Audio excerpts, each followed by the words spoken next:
Thanks, Adam. Hi, everybody. Welcome to the Tree Planters podcast. Margaret, Adam behind the camera, and Mary Lou. And today we're taking tree planters on the road. I guess maybe we'll do this more often.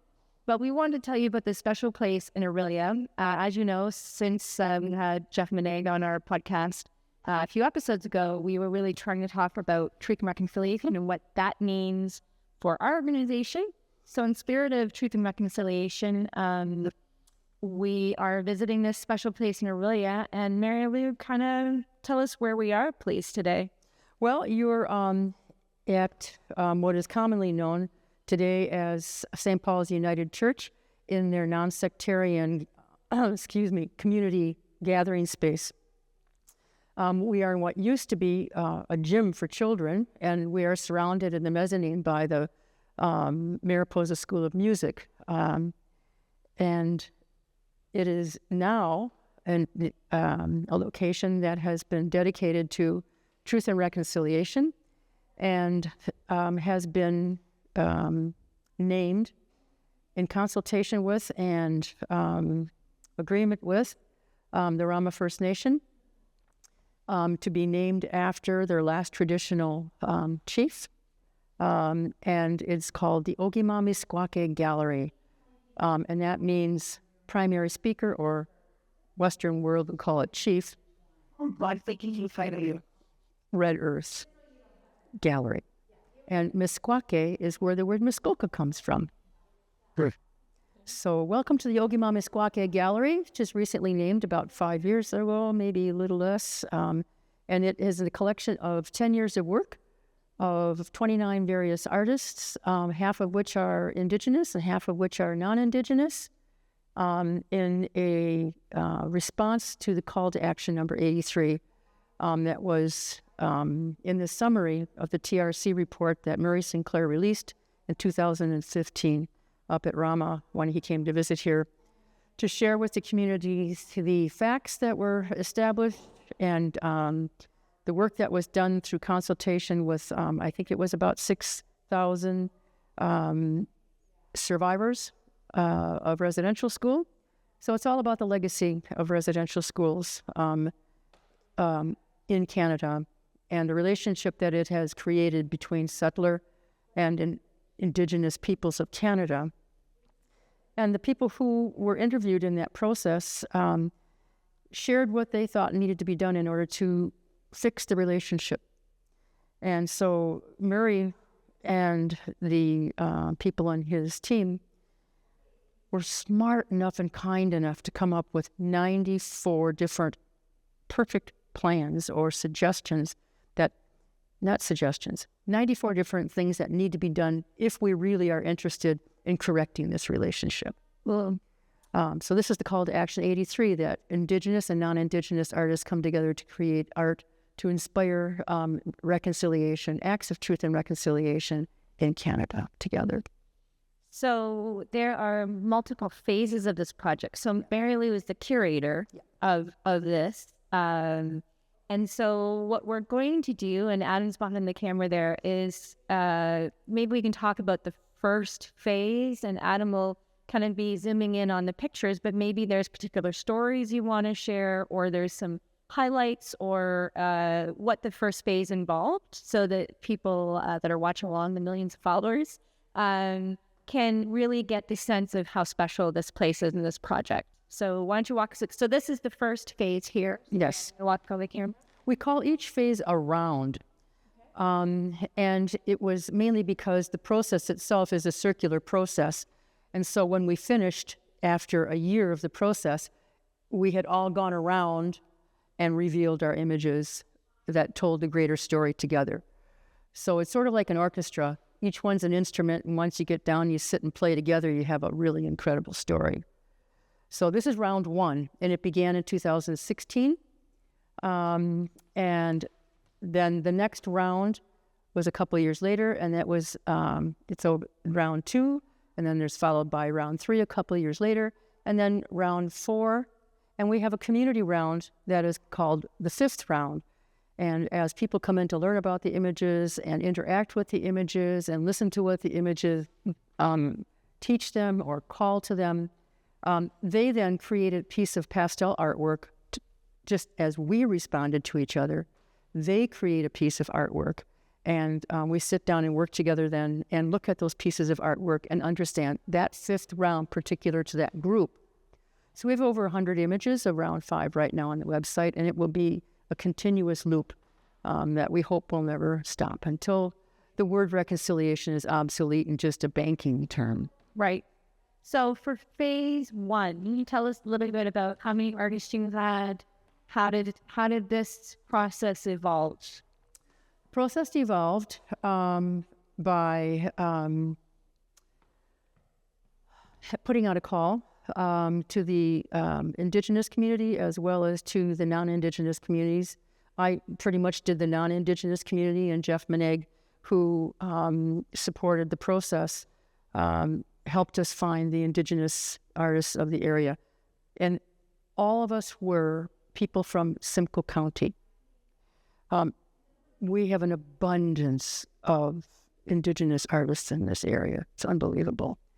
So the whole process started out after Murray did his presentation. I went to Jeff and presented him with tobacco, which is an accepted protocol amongst the First Nations people. It's like asking if they would accept this request, and if they do, that's like signing a contract.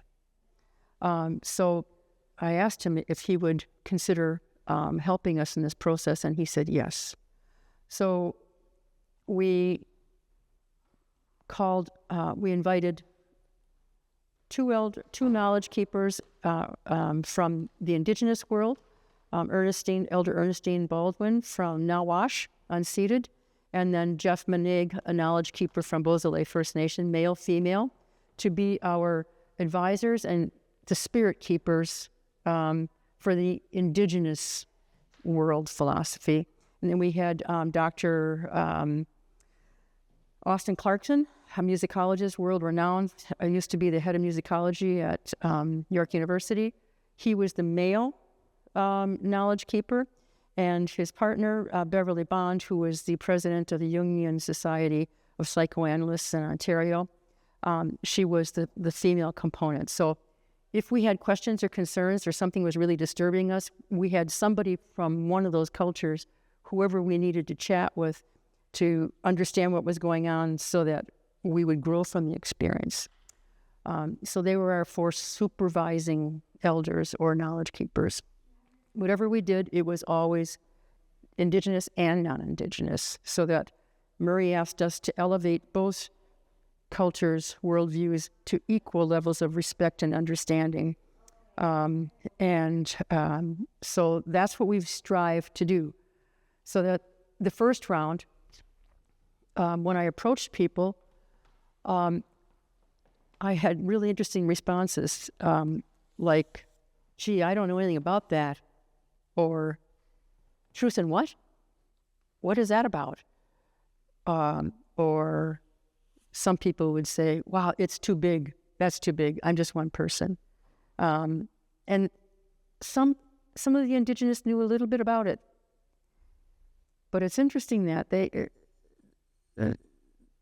that history is so traumatic that their children of today have really never been taught the facts, because no parent wants to pass on those stories of abuse. So even our Indigenous artists in Simcoe County oftentimes didn't really know a lot of the truth.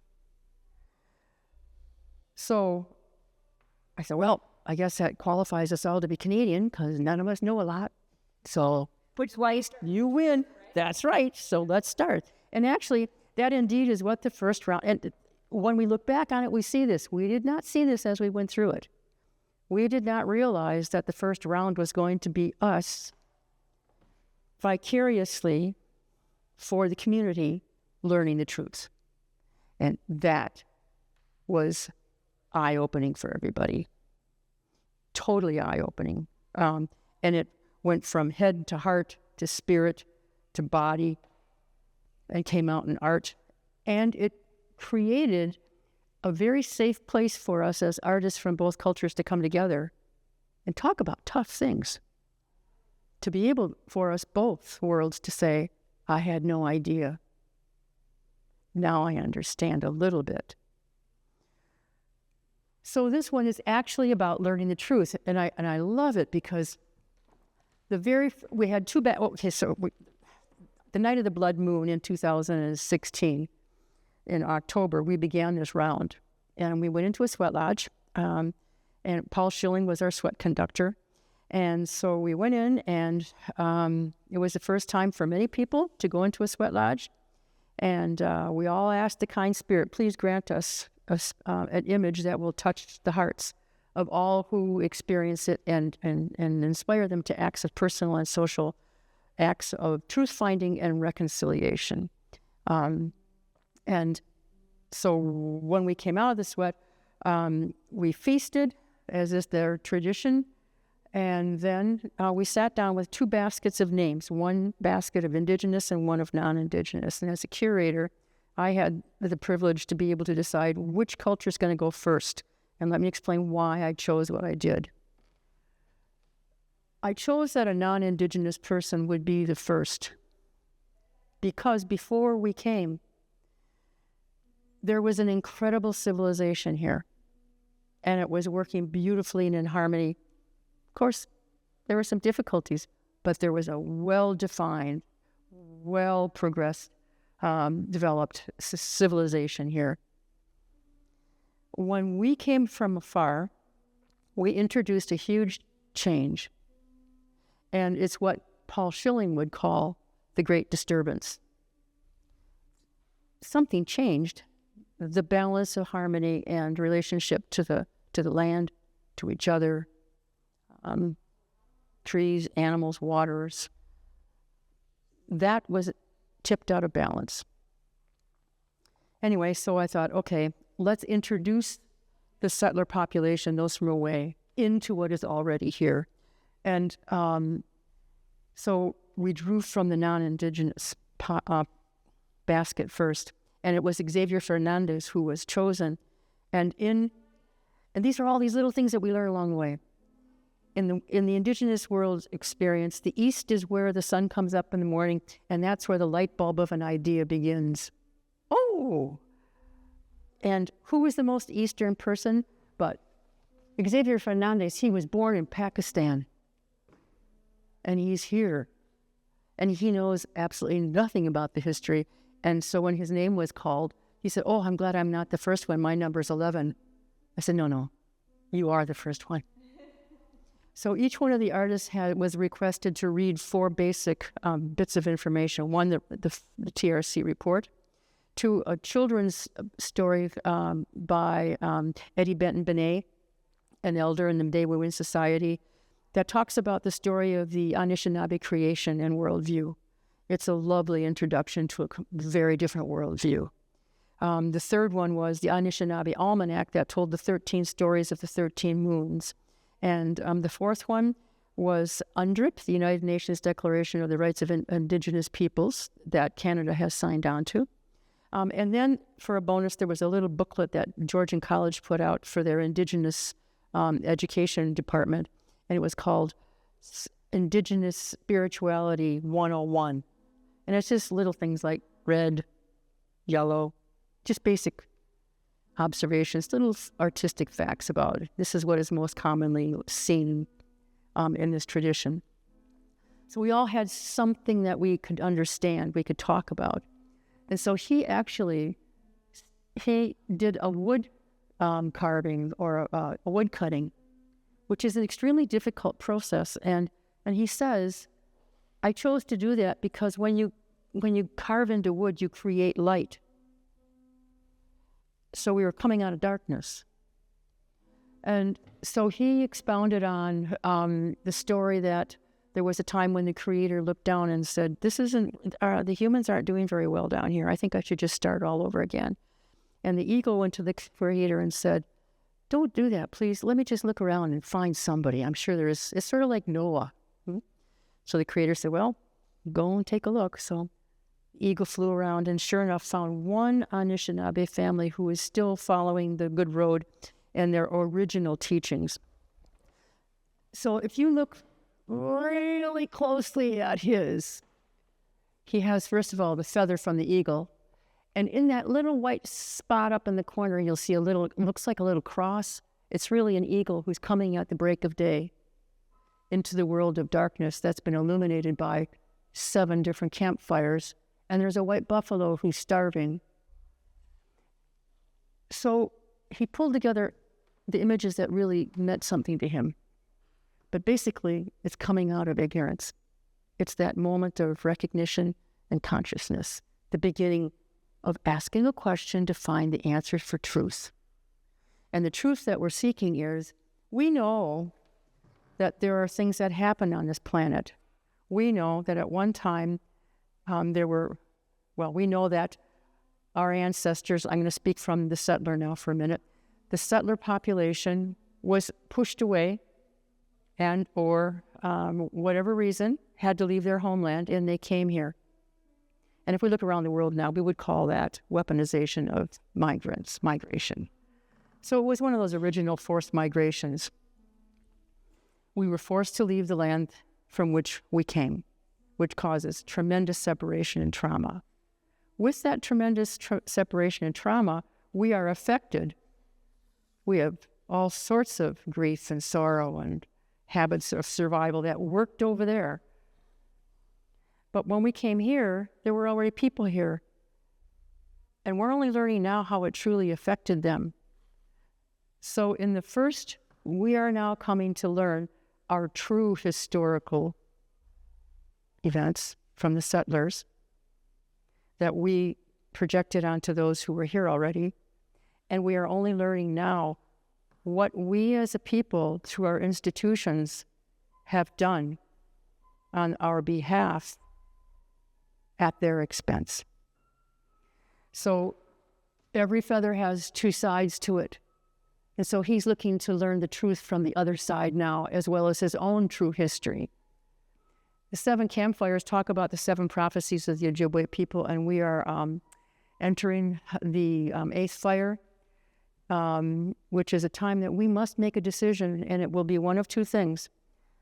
If we choose to go forward together in a good way, there will be harmony and well-being in the future.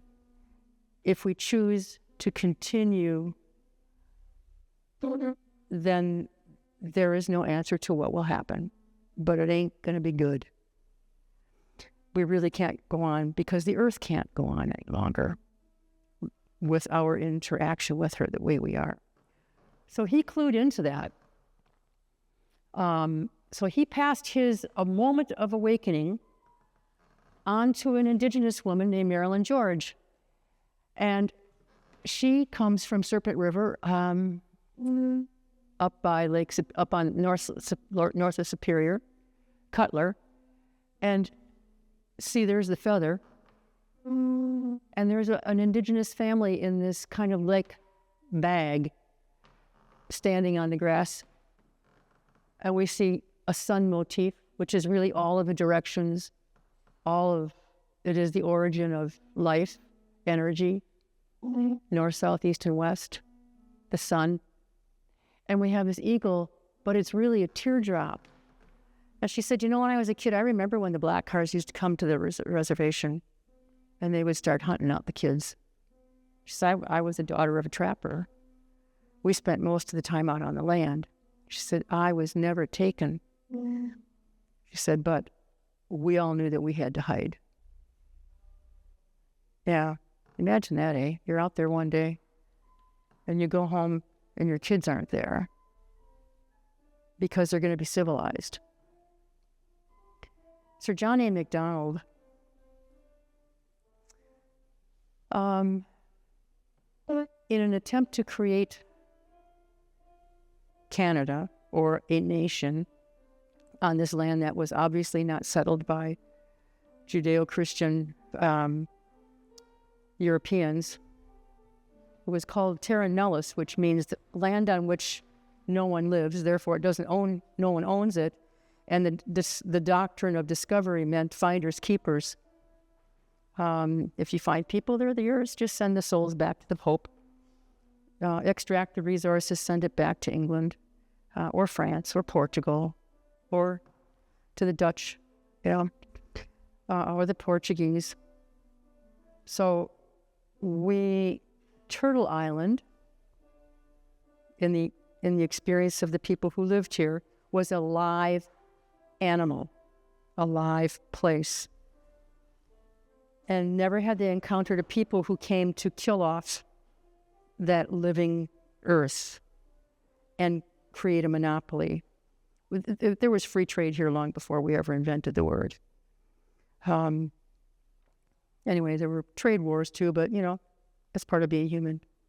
So she was one of the generations that they would come and take those kids because Sir John A. Macdonald and the RCMP, which was created to police the Indigenous population, they believed that the best way to keep these people alive is to turn them into Western people.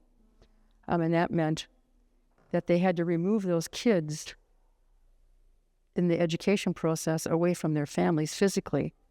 Because if they stayed in their little village and learned English and whatever, they would go home at night and they wouldn't change. So it's explicitly written that it was to be able to take the Indian out of the child, actually to kill the Indian in the child. And that would be the answer to the Indian problem. And it wasn't just like people think a residential school, then it's just a school. Like there was a lot of labor that they had to do that was meant to kind of fill the coffers of the schools. There was a lot of abuse. There was a lot of violence.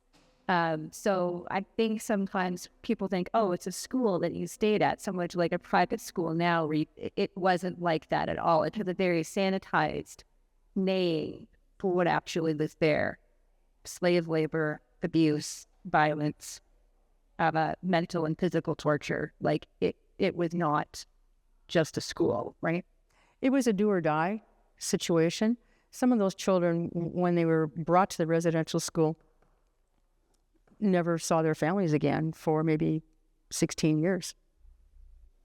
And then when they did come home, they were different people. So, yeah, imagine that. The pain and sorrow and the trauma of those kids. Even if their siblings were with them, they were always separated.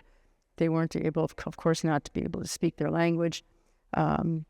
If they did manage to break away, they would either die fleeing, or they would be picked up by the police, the RCMP, brought back. And the schools were financed per capita. And it was, a long time ago when I was interested in the history of childhood, it really wasn't until Marie Montessori, Lord Baden-Powell, right in that generation, 1898, I think those were the years, that children in the Judeo-Christian tradition were considered, well, number one, they were considered property, and number two, they were considered full of the devil, and it had to be beaten out of them. So when you sent your child to that kind of a school there, that's what you learned to be. And even the wealthy people who sent their children to residential schools, those children were not considered the sacred gifts from the Creator that they were considered in the Indigenous population. So we'll see a piece of work over here. Yeah, it's like, there's so much to go through. So this one is done by Jenny Clark. And Jenny Clark is from an English background. And when she took this process on, she's a printmaker, and she did these two pieces in honor of the child. The top one, oh, these are hung upside down. Oh, shucks. Okay. So the red one on the bottom is the first piece, and it's made on red Bible paper. And it is honoring the story of a little girl called Little Fatty Legs, long before the Orange Shirt Day was invented and begun with Phyllis, her story. There was a story about a little child who was, the Indigenous population wanted education. They wanted to understand the Western way because they always rule with technology and innovation. So they were ready to send their child to school and dress them all up to honor them. And so they took them up and they took them to the gates of the residential school, and they said goodbye to their parents. The purveyors of the school took the children in, and little Fatty Legs went with her beautiful, beautiful deerskin dress, her regalia, beautiful porcupine moccasins, gorgeous braided hair. And what did they do? But of course, they cut her hair off. They powdered her down with lice powder. They shaved her hair, and then they burnt all her recently handmade regalia that her family sent her off to look her finest. And so it killed off the child within the child. And so Jenny read that story and she said, who does that to a child? We did that to children. She said, this is to honor all of those children who suffered that indignity and who did not come home. And when they did come home, they were either dead or they were not healthy. And that illness and trauma has been passed down. The other one up on top is for every human being on this planet who, when they're children, at some point in time, life causes an insult to our psyche and a part of our childlike nature dies off. And I would call it our imagination and creativity. Usually right around 6th grade now, kids are pretty shy on imagination and creativity. You got to be a fairly tough, inbred artist to hang on to that stuff. Fortunately, we found a lot of them around here. But so that is to honor and to learn the truth and to change the storyline today, because our generation as settlers, truth and reconciliation for settlers is about fixing the relationship. We have to decolonize. We can no longer exploit this earth, and we are not superior to other human beings or life forms. And the indigenous part of it is to re-indigenize, to return to their teachings. They're here now picking up the bundles of their ceremonies and their teachings that had to be dropped along the side of the road like in a forced march so that they could survive to have the next generation. So this generation of human beings right now on this planet, in Canada in particular, it's our opportunity for us as settlers to decolonize, and for the indigenous is to indigenize. So our attempt is to do that. We discovered we were doing that, actually. And meet each other in respect, in peace, and in kinship, which is the original wampum belt, the original treaty of friendship. It's a friendship treaty. The numbered treaties came later, and those were land exchange documents. So it was a real estate transaction, and that's when life got ugly. Okay. Yeah. So basically, to help people understand the process, because we've got so much. Okay, so. First, we get to next. Yep. Non-Indigenous does a work in 14 days. He has a day to pass it off and sit with Marilyn. She looks at his work, they have a conversation, they get to know each other, they share their histories, and then she goes, whoa, I know what I'm going to do. I see that in yours, I'm going to do this. I'm going to respond to it. So he says, bye-bye, I'm taking my work home now, and now I have to write my artist statement, and I can't share it with anybody for a year. So she does her image. She's got 14 days. She passes it on to the next person who is non-Indigenous. We have a conversation, and then I give her her piece back. She writes up and puts it away. I do my piece, I finish it, I pass it on to an Indigenous. This is Paul Whittam.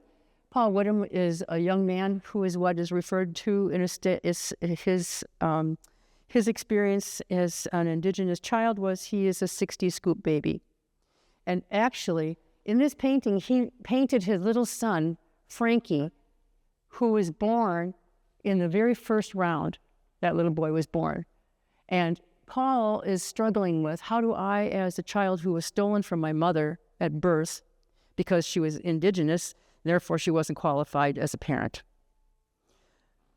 So his question is, how do I teach my son about these histories in a way that it's going to be in a good way, and it's not going to be traumatizing.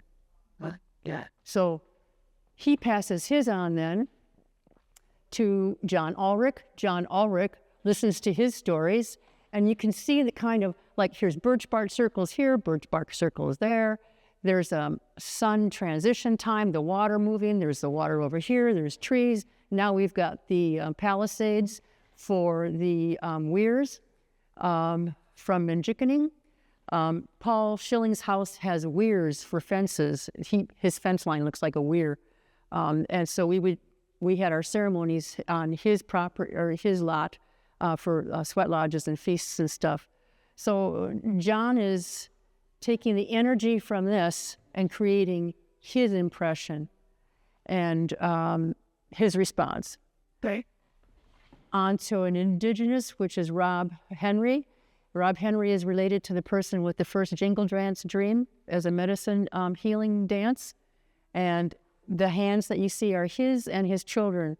And he's still trying to get his children back that have been taken from him. And it's in a traditional hide stretch. Now, he did not see this maple hide stretch frame. So when that came up, that really blew me away, because very rarely will you see those framing structures. He passed his on to hers, and you can see the dance, the dress was wreathed. She passed hers on to Clayton King, who's from Beausoleil First Nation, and you see the female and the water and the same sun, 4 directions that was in the second artwork.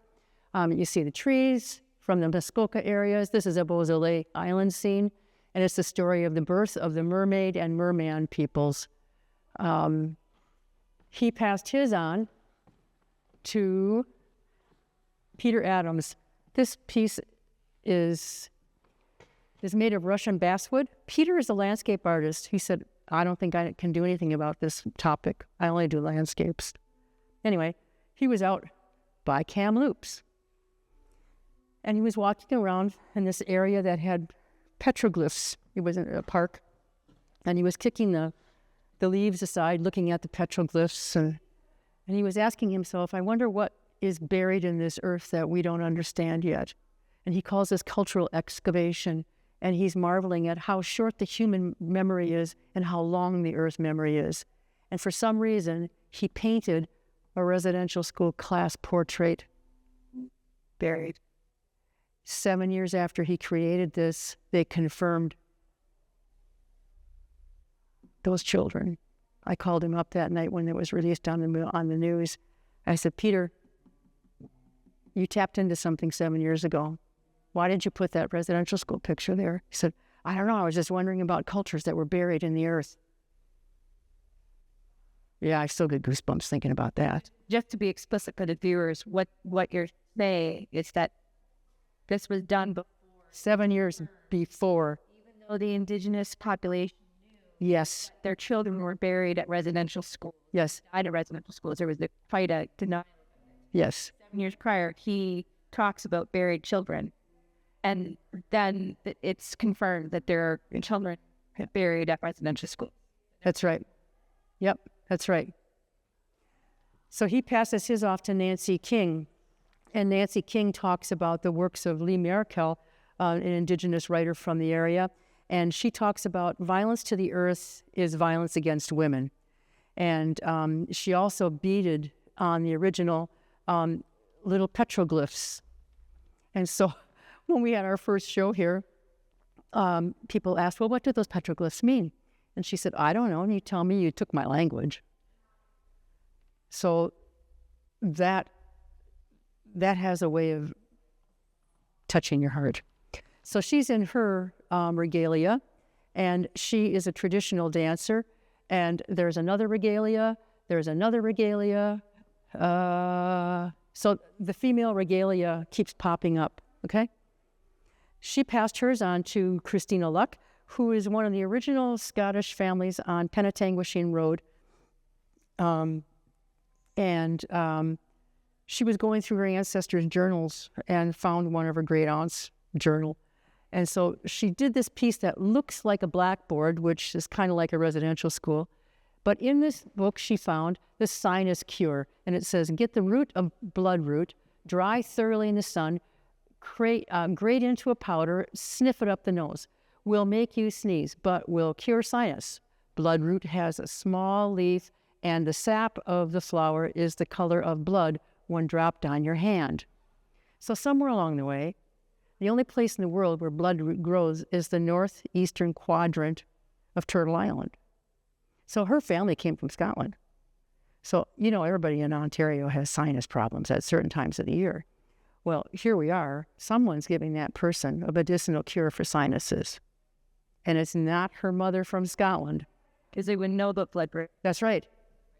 So, and then there's this green line here. And at this time, when she was doing this piece, she remembered her sister when she was 12. She had this dream that she was standing on the edge of the universe, and she saw all the universe and infinity and all the stars and infinite possibilities for her life. And she was filled with awe and wonder. And Nancy, when she was working on this, that was when the group suicide pact started up in Attawapiskat. And so she put this line down here and said, how can someone's child at the age of 12 stand on the edge of the universe, look out into the universe, and commit suicide? What have we done? So she started doing artwork, selling it, and then giving the proceeds to child mental health for Indigenous populations up north. And again, here's her piece from this regalia. She passes hers over to Mercedes Sandy. Mercedes Sandy is from Beausoleil First Nation. She was our youngest artist. And I forgot to tell people, when you do your work, please make it manageable so I can drag it around gallery to gallery. Never did I expect this. And so she rolls out her piece, and I said, oh my gosh, look how big that is. She said, it's a big issue. Okay, you're right. Make it as big as you like. So this is her story of basically the throwaway people. She says, my generation is screaming for this to stop. How much louder do we have to scream? Our young men are killing themselves. Our women are being murdered. They're missing. You took our language. You took our teachings. You took our land. You made us invisible. You made us completely throwawayable. She said, we need to stop it now because my generation is not going to make it. Now, she was about 20 years old when she said that. Now, if you look up here, there's a JR initial on these bricks. The first residential school in Ontario was the Mush Hole down in Brantford, and they called it the Mush Hole because the kids only ate rotted mush. So when you hear somebody say, yeah, my family was in the Mush Hole, that's what that was. So her relative carved his initial in the stones in the bricks on the outside, and if you go down there and look at that place, you will see the children had inscribed their initials, and they had inscribed little sayings like help inside the building and on the bricks on the outside. Well, lo and behold, Jeff Menig, who was our knowledge keeper from the Beausoleil First Nation, he said, that's my uncle. That's my uncle. Yep. So I used to get phone calls from my uncle when he was out of that school. He went down to the streets of Toronto because he was so traumatized he couldn't survive. He lived on the streets. Every once in a while he'd call Jeff, and Jeff would go down and visit him and make sure he was okay. He finally went home for a while and then went back down to the streets. He was just full of ghosts. And finally, I think they managed to bring him home in his last days. So I think he, anyway, but he died terrorized by what he had experienced. And there he is, JR.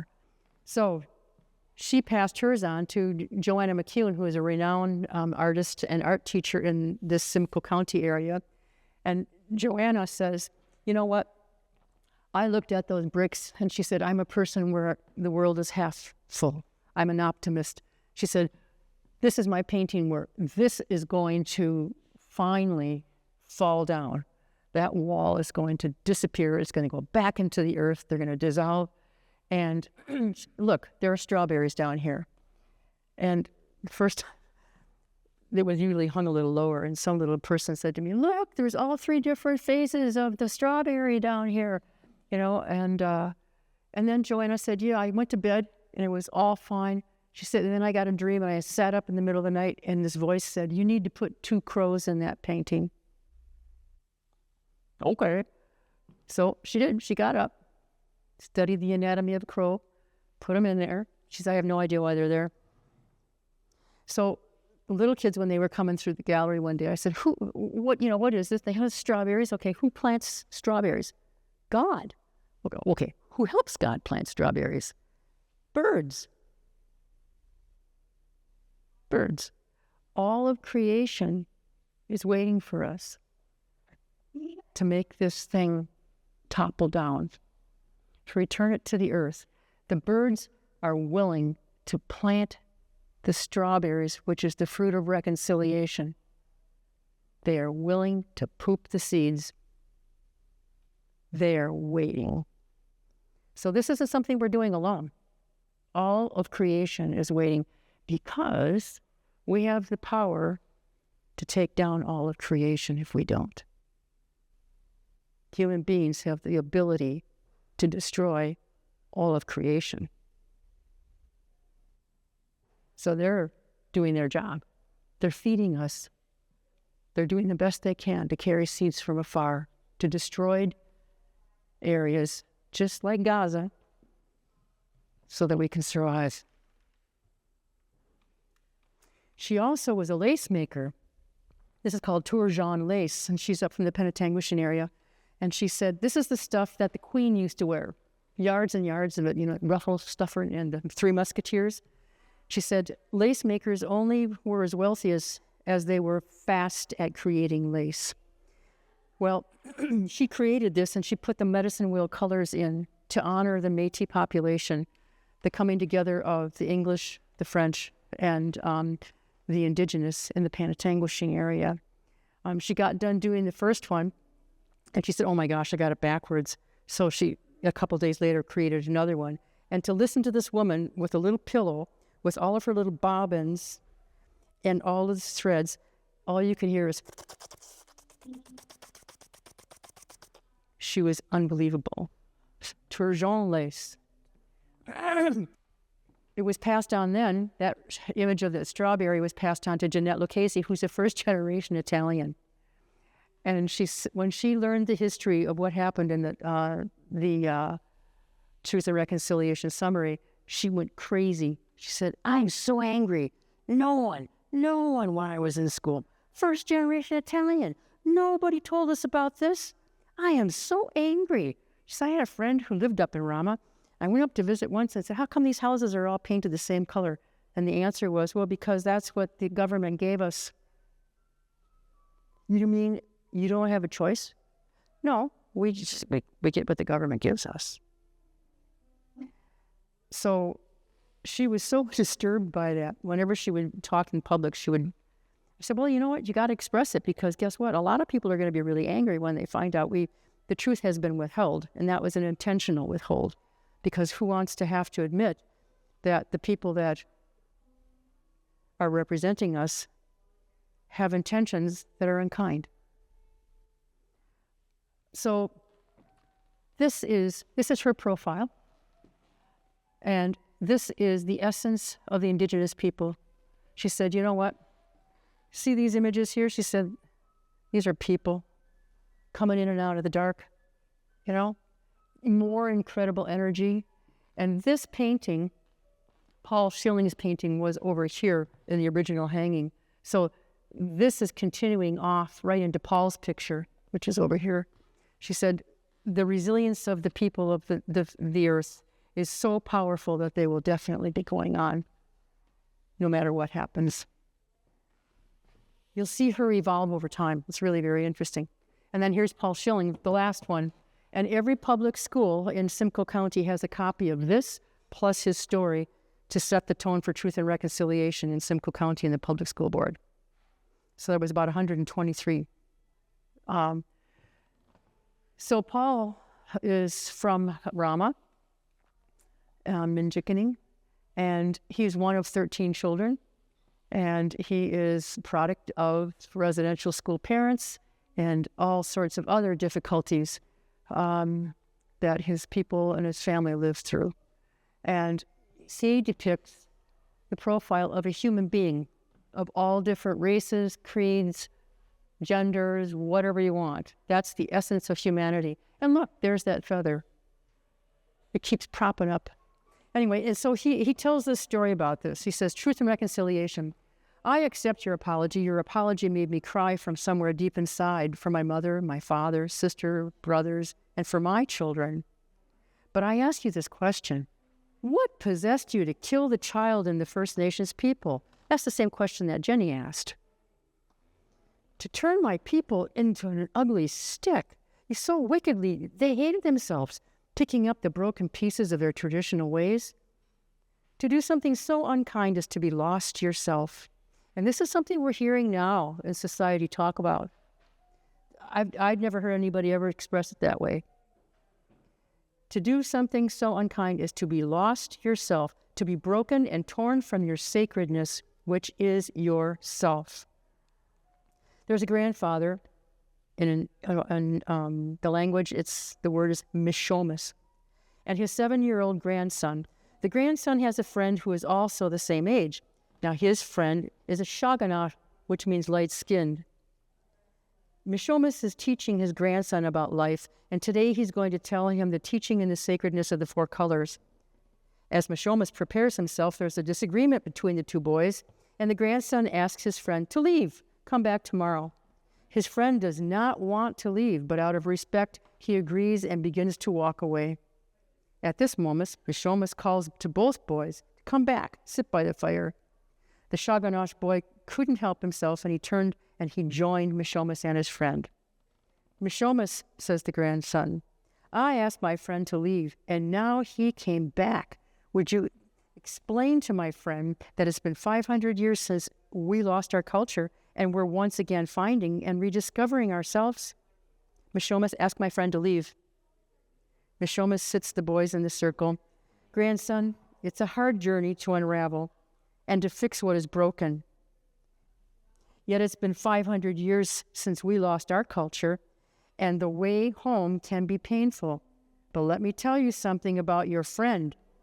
He too is lost, but he's been lost for 2,000 years. For someone so special as your friend, who can show this much love and respect for our culture, we can't push him away. Grandson, your friend must stay, and we must celebrate his spirit. So that set the tone for truth-finding.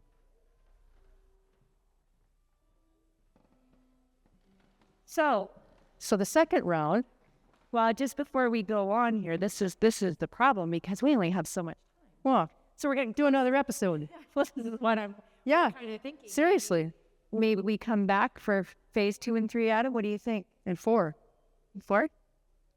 That'd be, you know what? That would be such a gift. That would be such a gift. And I'll see if I can snag a couple of artists. They're all working. They're all busy. I'm retired. Well, I think what's important, I mean, just a quick question. If you had to say one thing that you learned from just phase 1, something that will never leave you, that's now in your bones. Okay.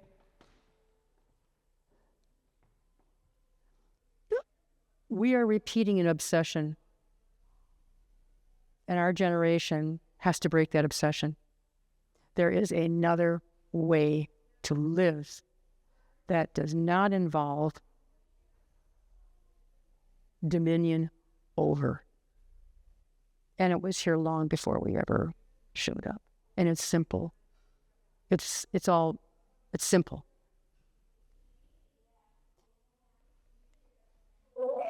See this thing here?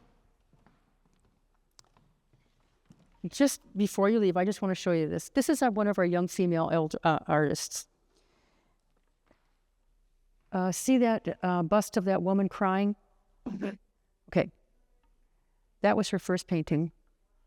Because out of that movie, Indian Horse, I think it was called, Wagami's story about when he was in residential school as a boy and how he was abused and anyway. she saw that movie, and it really, really touched her soul. And the therapist in that movie said to that young man, "Your silence is killing you." Because he was keeping quiet the fact that he had been sexually abused his entire youth by a priest.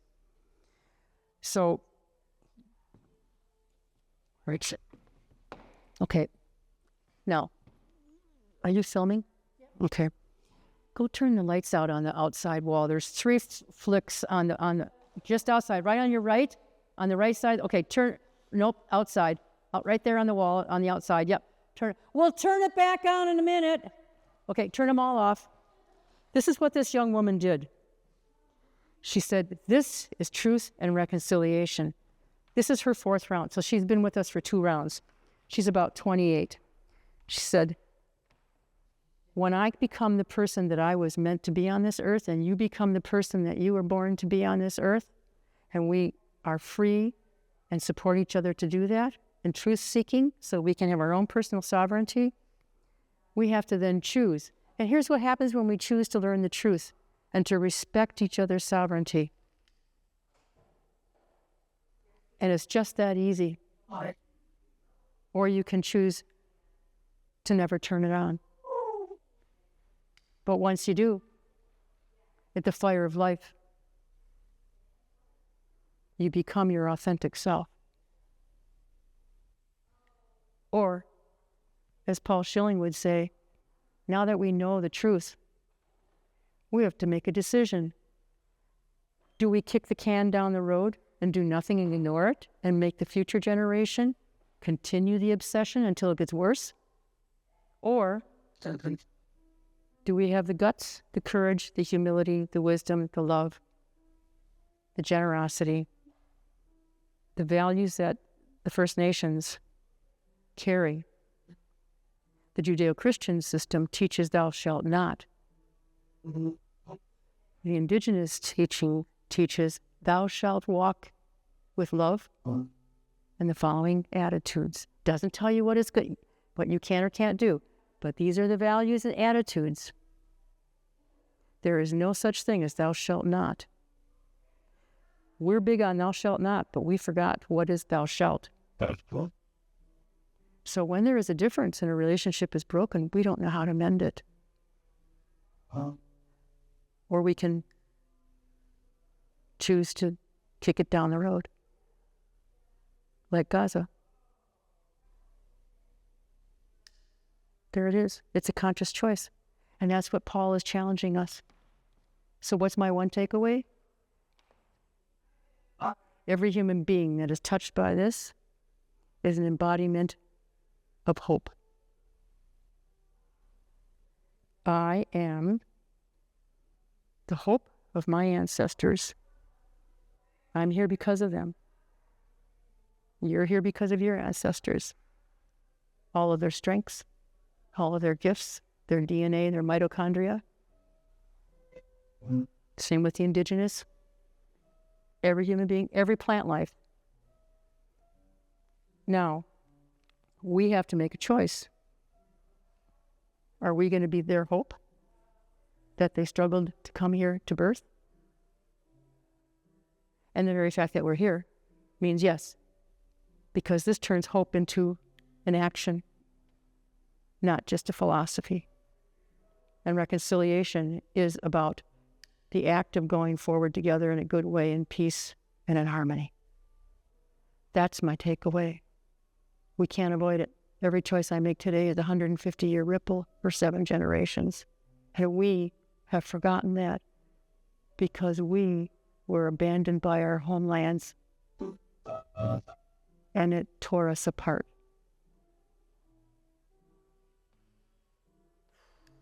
Well, let me turn the light.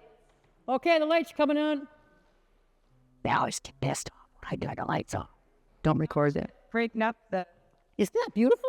It's beautiful. I mean, Yeah. I met you at the Truth and Reconciliation Roundtable, the local initiative. Yes. I'm sure as our viewers will add it, and Shauna would say, when I heard you speak, the amount of passion that came through, I just said to you at the end, it's like, I could listen to you all day. But talk about this stuff. So I hope that, I mean, there is so much to go through But one, I think Adam and I are going to commit to coming back and doing all of the phases. Oh, that would be so marvelous. We'll go through this again. We'll do phase 2 and phase 3 and phase 4. And I think can you tell people about if they want to come see this themselves, how that happens? Absolutely. The gallery is open every day of the week. You can call the front office for St. Paul's United Church. If you go to our website, the information is there. And the website is, all one word, call to, as in T-O, call to action 83 Simcoe County.ca. And you will see all of the images. You will see all the historical stories. And at the very end on our gratitude page, you will also see how you can contact the church, or you can Google them, St. Paul's United Community Center, St. Paul's United Church, Aurelia, and call and talk to Katrina and say, I'd love to be able to come through.